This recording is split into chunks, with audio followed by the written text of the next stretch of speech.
কেমন আছেন সবাই? আশা করি সবাই ভালো আছেন। আজকে আমি একটা বিশেষ গল্প শেয়ার করতে যাচ্ছি। ভিডিওটা একদম শেষ পর্যন্ত দেখবেন। মাঝপথে চলে গেলে কিন্তু মিস করবেন আসল মেসেজ। চলুন তাহলে শুরু করি। আমি প্রথমে ভেবেছিলাম ছাত্রকে পাশে শুইয়ে দিলেও কোনো অসুবিধা হবে না, কারণ ওকে আমি ছোট ভেবেছিলাম। কিন্তু বাইরে তখন প্রবল ঝড় আর বিদ্যুৎ চলে গিয়েছিল। ঘর অন্ধকারে ডুবেছিল। ও ভয়ে কাঁপছিল। তাই আমি বলেছিলাম, ঠিক আছে, আজ থাক, সকালে চলে যাস। আমি খাকে শোয়ার জায়গা দিলাম পাশে।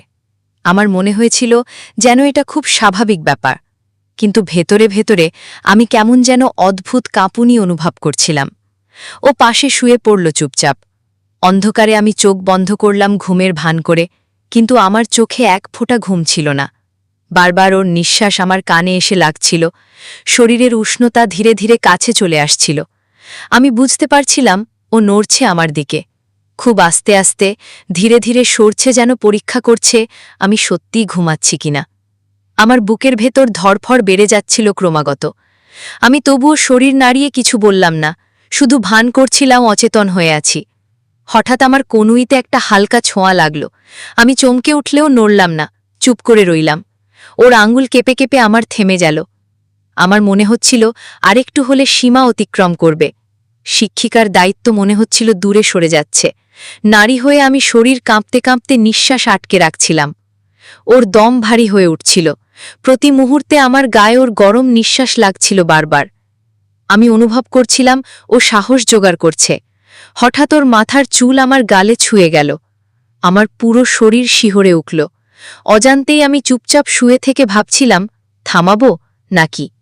কিন্তু কণ্ঠ রুদ্ধ হয়ে যাচ্ছিল, শব্দ বের হচ্ছিল না। ঠোঁট শুকিয়ে আসছিল, গলার ভেতর টান পড়ছিল। আমি চোখ বন্ধ করে ওর সব টের পাচ্ছিলাম। ওর হাত ধীরে ধীরে আমার কাঁধের দিকে এগোচ্ছিল। আমি ভেবেছিলাম, যদি এখনো চুপ থাকি তবে সবকিছু ভেঙে পড়বে। বাইরে ঝোড়ো বৃষ্টি জানালায় আছড়ে পড়ছিল, অথচ ভেতরে আরও বড় ঝড় তৈরি হচ্ছিল। আমি মনে করছিলাম আমি শিক্ষক নই, শুধু একজন নারী। সেই মুহূর্তে আমার ভেতরে ভয় আর আকর্ষণ একসাথে জন্ম নিচ্ছিল। আমি বুঝতে পারছিলাম আমি নিজেই ওকে সুযোগ দিচ্ছি নীরব থেকে। হঠাৎ আমার মনে হলো সময় থেমে গেছে, সবকিছু ধীর হয়ে গেছে। ওর আঙুল ঠিক কাঁধের কাছে এসে থেমে গেল দীর্ঘক্ষণ। আমার বুকের ধরফর কানে শোনা যাচ্ছিল স্পষ্টভাবে। আমি চুপ করে থাকলেও শরীরের কাঁপুনি লুকানো যাচ্ছিল না। আমি জানতাম ও চাইছে, আর আমি চাই না ভান করলেও ভেতরে টান বাড়ছিল। আমি চোখ খোলার জন্য লড়ছিলাম, কিন্তু খুলিনি। আমি নিজেকেই পরীক্ষা করছিলাম কতদূর থেমে থাকতে পারি। ওর নিঃশ্বাস তখন আমার চিবুক ছুঁয়ে যাচ্ছিল। আমার শরীর অবশ হয়ে যাচ্ছিল। অদ্ভুতভাবে আমি অনুভব করছিলাম আমি চাইলেই এক ঝটকায় সব ভেঙে দিতে পারি, কিন্তু আমি কিছু করলাম না, শুধু নীরব রইলাম। আমার ভেতরে প্রশ্ন হচ্ছিল, আমি কি ভুল করছি? আমার মনে হচ্ছিল ছাত্র আর শিক্ষক সম্পর্কের সীমা গলে যাচ্ছে। আমার নারীসত্তা তখন সব সীমা ভুলে যাচ্ছিল। আমি ভেবেছিলাম, যদি আজ কিছু ঘটে তবে আমি আর অস্বীকার করতে পারবো না। আমি ভেবেছিলাম, আমি ওকে ছোট ভেবেছিলাম, কিন্তু আসলে আমিই ছোট হয়ে যাচ্ছিলাম ভেতরে। ও ধীরে ধীরে মুখ নামাচ্ছিল আমার দিকে। আমি বুঝতে পারছিলাম মুহূর্তটা অতিক্রম করতে যাচ্ছে। আমার ঠোঁট শুকনো হয়ে উঠছিল ভয় আর আকর্ষণে। ঠিক তখন আমি হঠাৎ চোখ মেলে দিলাম। ও চমকে উঠল, হাত সরিয়ে নিল, মুখ নামালো। ওর চোখে অপরাধবোধ জমে উঠল, কিন্তু চাপা আকাঙ্ক্ষাও ঝলমল করছিল। আমি স্থির দৃষ্টিতে ওর দিকে তাকিয়ে রইলাম, কোনো কথা বললাম না। নীরব দৃষ্টি যেন হাজারো শব্দের চেয়ে ভারী হয়ে উঠল। ও মাথা নিচু করে সরে গেল ধীরে ধীরে। আমি পাশ ফিরলাম চুপচাপ, কিন্তু বুকের ধরফর থামছিল না। ঘুম আসলো না সারা রাত। আমি শুধু শুয়েছিলাম। বারবার মনে হচ্ছিল, যদি আমি তখন না থামাতাম কি হতো। সকাল হলো, বৃষ্টি থেমে গেল, আকাশ ফর্সা হয়ে উঠল। ও চুপচাপ চলে গেল কোনো কথা না বলে। আমি শুধু একবার তাকালাম, আর সেই দৃষ্টিতেই সব লেখা ছিল। আজও মনে হলে বুক কেঁপে ওঠে, শরীর কেঁপে ওঠে, কারণ আমি জানি সত্যি কথা হলো ও চাইছিল কিছু, আর আমি চুপ থেকে তাকে সেই সাহসী দিয়েছিলাম। আমি শিক্ষিকা হয়ে দায়িত্ব ভুলে গিয়েছিলাম। এক রাতে আমি নারী হয়ে নিজের ভেতরের নিষিদ্ধ আকাঙ্ক্ষাকে লুকাতে পারিনি। আমি জানি আমি নিজেই ওর চোখের ভেতরে হারিয়ে যাচ্ছিলাম। সেই রাতের নীরবতা আমার জীবনের সবচেয়ে ভয়ঙ্কর সত্য হয়ে আছে আজও। সেই রাতের পর আমি নিজেকে সামলানোর চেষ্টা করছিলাম। বারবার বলছিলাম এভাবে আর হতে দেওয়া যাবে না। আমি শিক্ষক, আমি দায়িত্ববান নারী। কিন্তু মনের ভেতরে অদ্ভুত এক আলোড়ন থামছিল না। আমি যতই বোঝাতাম ততই মনে হচ্ছিল আমি আসলে ওর কাছেই হার মানছি। আমি ভেবেছিলাম ও হয়তো আর আসবে না, কিন্তু দুদিন পরই আবার এলো খাতাপত্র নিয়ে, যেন কিছুই হয়নি। আমি স্বাভাবিক থাকার চেষ্টা করলাম, তবু ওর চোখের ভেতর চাপা আগ্রহ স্পষ্ট হয়ে উঠছিল। আমি বই খুলে পড়াতে লাগলাম, কিন্তু মনের ভেতর একই ঝড় চলছিল। আমার মনে হচ্ছিল আমি পড়াচ্ছি, অথচ শরীরের প্রতিটি স্নায়ু অন্য কিছু অনুভব করছে। হঠাৎ বিদ্যুৎ চলে গেল, আবার ঘর অন্ধকার হয়ে গেল। আমি চমকে উঠলাম, যেন সেই রাতই ফিরে এসেছে। আমি বললাম, হয়তো কিছুক্ষণ পর আসবে আলো। কিন্তু বুকের ভেতর ভয়ের সঙ্গে সঙ্গে চাপা কাঁপুনি তৈরি হচ্ছিল। বাইরে হালকা বৃষ্টি পড়তে শুরু করল, বাতাস জানালায় টোকা দিচ্ছিল। আমি মোমবাতি খুঁজে বের করলাম, জ্বালালাম। মৃদু আলোয় ঘর ভরে গেল, কিন্তু সেই আলোয় ওর চোখ আরও তীব্র হয়ে উঠল। আমি পড়ার ভান করছিলাম, কিন্তু আমার চোখ টিকছিল না। বারবার আমি ওর দৃষ্টিতে আটকে যাচ্ছিলাম। আমি চেষ্টা করছিলাম যেন ও বুঝতে না পারে, কিন্তু ও নিশ্চয়ই টের পাচ্ছিল আমি দুর্বল হয়ে যাচ্ছি। কিছুক্ষণ পরও খাতা বন্ধ করে বলল, ম্যাডাম, এত রাতে আপনার একা লাগে না? আমি হতভম্ব হয়ে গেলাম। প্রশ্নটা অপ্রত্যাশিত ছিল। আমি হাসির ভান করে বললাম, এসব কি প্রশ্ন, পড়াশোনা কর এখন। কিন্তু ভেতরে আমার গলা শুকিয়ে যাচ্ছিল, কারণ সত্যিই আমি একা অনুভব করতাম। আমি চাইছিলাম সেটা কেউ বুঝুক, আর আজ আমার ছাত্র সেটা বলে দিল। আমি চুপ করে থাকলাম, কিছু বলতে পারলাম না। আমি মাথা নিচু করে বই দেখছিলাম। তখন হঠাৎ টের পেলাম ওর হাত আমার হাতের উপর এসে পড়েছে। আমি সঙ্গে সঙ্গে সরাতে পারলাম না। কয়েক সেকেন্ড থমকে রইলাম, তারপর আস্তে করে হাত সরালাম। কিন্তু শরীরের ভেতর কেমন যেন আলোড়ন উঠল। আমি কড়া স্বরে বললাম, পড়াশোনায় মন দাও, এসব করিস না। কিন্তু কণ্ঠের দৃঢ়তা ছিল না। আমার নিজের কানেই শোনা যাচ্ছিল, কেমন কেঁপে উঠেছিল। আমি বুঝলাম, আমি যতই না বলি, আমার চোখ, মুখভঙ্গি, শরীর সবকিছুই ভিন্ন কথা বলছে। রাত যত গড়াচ্ছিল তত আমি অস্বস্তিতে পড়ছিলাম। আমি ঠিক করলাম আজ আর পড়ানো হবে না। বললাম, ঠিক আছে, আজ শেষ, কাল আবার আসিস। ও কিছুক্ষণ চুপ করে থাকল, তারপর হঠাৎ বলল, ম্যাডাম, আমি কি এখানে থাকলে সমস্যা হবে? আমি চমকে তাকালাম ওর দিকে, বললাম, না, আজ থাকিস না, বাড়ি যা। কিন্তু বাইরে তখন বৃষ্টি বেড়ে গিয়েছিল, বিদ্যুৎ আসেনি, অন্ধকারে গর্জন হচ্ছিল। আমি দ্বিধায় পড়ে গেলাম, পাঠিয়ে দিলেও বিপদ হতে পারে। তাই আবার আগের মতোই বললাম, থাক, চাইলে সকালে যাস। ও মৃদে হাসল। সেই হাসি আমার বুক কেঁপে দিল। আমি আবার একই ভুল করছিলাম, আমি জানতাম, তবুও আটকাতে পারলাম না। আমি খাটে বসেছিলাম, বললাম, শুয়ে পড়। কিন্তু এবার আমি দূরে নয়, একদম পাশে বসে পড়েছিলাম, যেন অনিচ্ছাকৃতভাবে নিজেকে সমর্পণ করছিলাম। আমি নিজের ভেতরে লড়ছিলাম, কিন্তু শরীর শুনছিল না মনের কথা। আলো আধারে আমরা দুজন পাশাপাশি বসেছিলাম। আমি চোখ ফিরিয়ে নিয়েছিলাম, তবুও অনুভব করছিলাম ওর দৃষ্টি আমার মুখে আটকে আছে। হঠাৎ ও খুব আস্তে আমার চুলের একপাশে হাত দিল। আমি চমকে উঠলাম, বলতে গিয়েও থেমে গেলাম, কারণ সেই মুহূর্তে আমার বুকের ভেতর এত তীব্র কাঁপুনি হচ্ছিল, আমি থামাতে পারলাম না। আমি চুপ করে থাকলাম, আর সেই চুপটাই ওকে সাহস দিল। আমি জানতাম আমি ভুল করছি, তবুও নড়লাম না। আমার চোখে জল চলে এসেছিল, হয়তো ভয় থেকে, হয়তো আকাঙ্ক্ষা থেকে। ও ধীরে ধীরে কাছে আসছিল, আর আমি নিজেকে সরাতে পারছিলাম না। আমার নিঃশ্বাস গরম হয়ে উঠছিল, ঘর ভরে যাচ্ছিল অদ্ভুত এক নিস্তব্ধতায়। হঠাৎ আমি চোখ বন্ধ করে ফেললাম, যেন নিজেকে ভাগ্যের হাতে ছেড়ে দিলাম। আমি চোখ বন্ধ করে ফেলেছিলাম, কিন্তু ভেতরে ভেতরে বুঝছিলাম ঠিক কি হচ্ছে। আমার শরীর নিস্তব্ধ হয়ে শুয়েছিল, অথচ প্রতিটি স্নায়ু টান টান হয়ে উঠছিল। আমি অনুভব করছিলাম ও ধীরে ধীরে আমার কাছাকাছি চলে আসছে। আমার কাঁধে হালকা ছোঁয়া লাগল। আমি কেঁপে উঠলাম, কিন্তু চোখ খুললাম না।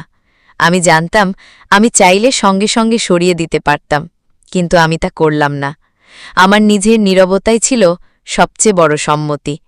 আমি ভেবেছিলাম আমি শিক্ষিকা, আমি দায়িত্ববান, কিন্তু সেই মুহূর্তে আমি শুধু একা একজন নারী হয়ে গিয়েছিলাম, যার ভেতরে ভয় আর আকাঙ্ক্ষা একসাথে জেগে উঠছিল।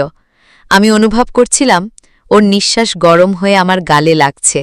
আমি নিঃশ্বাস আটকে রাখছিলাম, যেন কোনো শব্দ না বেরোয়। হঠাৎ ওর আঙুল আমার গাল বেয়ে নেমে এলো। আমি শিউরে উঠলাম, গলা শুকিয়ে যাচ্ছিল। আমি চাইলেও কথা বেরোচ্ছিল না। আমি ভেবেছিলাম এখনই হয়তো সবকিছু ভেঙে যাবে, আমি আবার চোখ মেলব আর সব শেষ করে দেব, কিন্তু পারলাম না। আমার মনে হচ্ছিল আমি এক অদৃশ্য বাঁধনে বাঁধা। আমি ওকে ঠেকাতে চাইছিলাম না, আমি অপেক্ষা করছিলাম আর কতদূর যেতে পারে। হঠাৎ আমি বুঝলাম আমার হাত ধরা হয়েছে, খুব নরম করে আস্তে আস্তে। আমি হাত ছাড়াতে চাইলাম না। আমি নিজেকেই আর চিনতে পারছিলাম না। আমি যে সবসময় কঠিন কঠোর ছিলাম, সেই আমি আজ এতটা দুর্বল হয়ে পড়েছিলাম। আমি ভেবেছিলাম ছাত্রের সাথে এভাবে জড়াবো, কোনোদিন কল্পনাও করিনি। অথচ সেই রাতের অন্ধকারে আমি নিজের সীমা গলে যেতে দেখছিলাম। বাইরে বৃষ্টি পড়ছিল অবিরাম, জানালার কাঁচ কাঁপছিল, অথচ আমার কানে শুধু ওর দম শোনাচ্ছিল। আমার শরীর কাঁপছিল, কিন্তু আমি নড়ছিলাম না। আমি জানতাম এক মুহূর্তেই সব শেষ হয়ে যেতে পারে, তবু আমি সেই মুহূর্তটা চাইছিলাম। আমি জানি না সেটা আকাঙ্ক্ষা ছিল নাকি দুর্বলতা। হঠাৎ আমি অনুভব করলাম ওর কপাল আমার কপালে ছুঁয়ে গেল। আমি কেঁপে উঠলাম। চোখ খুলতে গিয়েও খুললাম না, কারণ খোলা মানেই থামাতে হবে। আমি থামাতে চাইছিলাম না। আমার ঠোঁট শুকনো হয়ে উঠছিল। আমি নিজের ঠোঁট কামড়ে ধরে রেখেছিলাম, যেন কোনো শব্দ বের না হয়। আমি শুধু শুয়ে শুয়ে সব হতে দিচ্ছিলাম।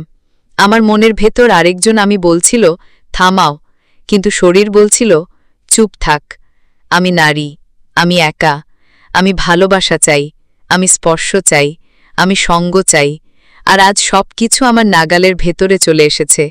আমি জানতাম কাল হয়তো অনুশোচনা হবে, কিন্তু সেই মুহূর্তে আমি শুধু নিজেকে ছেড়ে দিয়েছিলাম। হঠাৎ আমি অনুভব করলাম আমার চুলের ভেতরে ওর আঙুল ডুবে গেল। আমি শিউরে উঠলাম।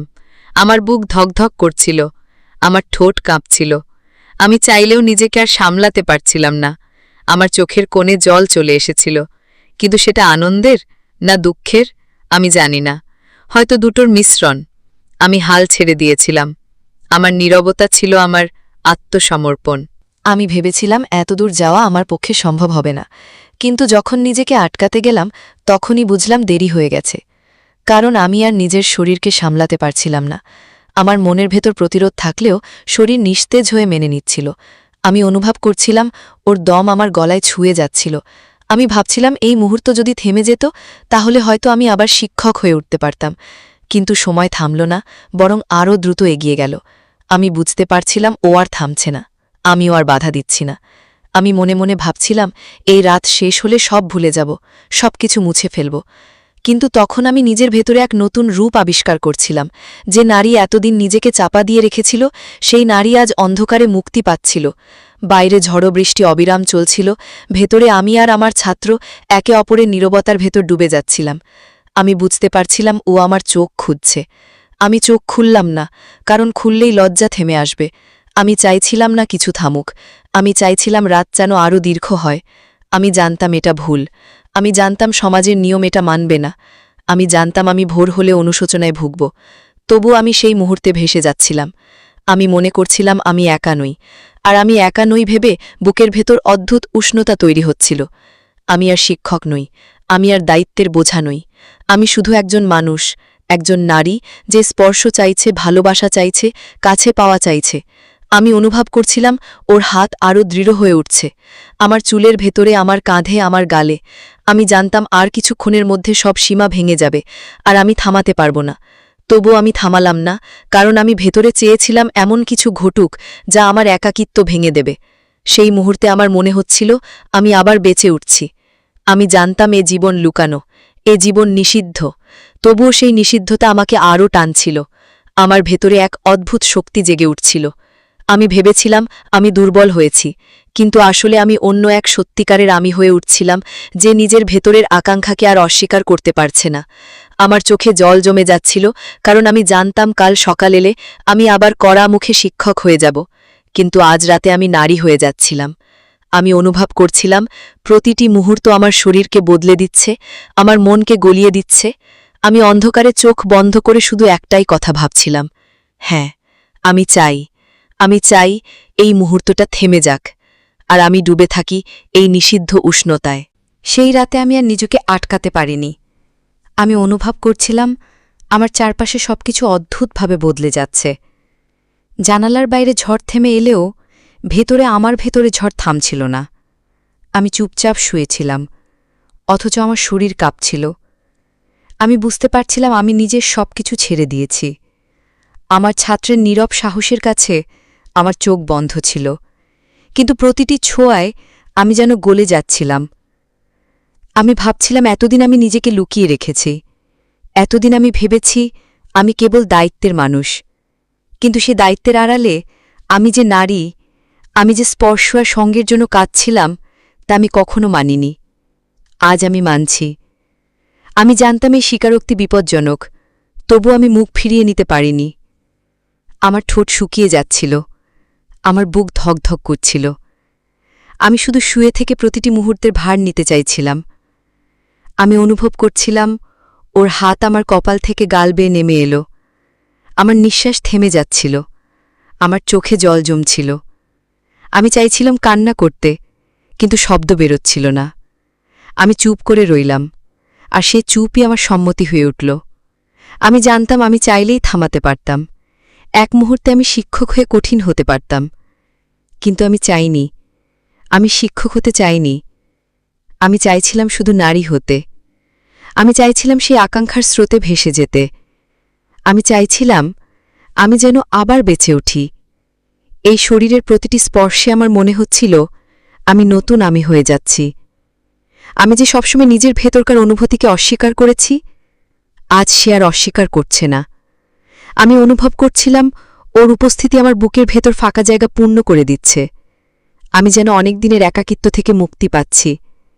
আমি জানতাম এই মুক্তি অল্প সময়ের, সকাল হলেই শেষ হয়ে যাবে, কিন্তু রাত যত ছিল আমি চাইছিলাম তা ধরে রাখতে। আমি বুঝতে পারছিলাম আমি হার মানছি, তবুও সেই হার আমার কাছে জয়ের মতো লাগছিল। আমি ভেবেছিলাম এ লজ্জা হবে, কিন্তু সেটা আনন্দে পরিণত হচ্ছিল। আমি জানতাম আমি ভুল করছি, কিন্তু সেই ভুল আমার কাছে মধুর হয়ে উঠছিল। আমার শরীর কাঁপছিল, আমার মন কাঁপছিল। আমি নীরব থেকে সব হতে দিচ্ছিলাম, আর প্রতিটি মুহূর্তে অনুভব করছিলাম আমি আর শিক্ষক নই, আমি শুধু নারী। আমি শুধু একা মানুষ যে স্পর্শ চাইছে, সঙ্গ চাইছে, আর সেই মুহূর্তে আমি সেটাই পাচ্ছিলাম।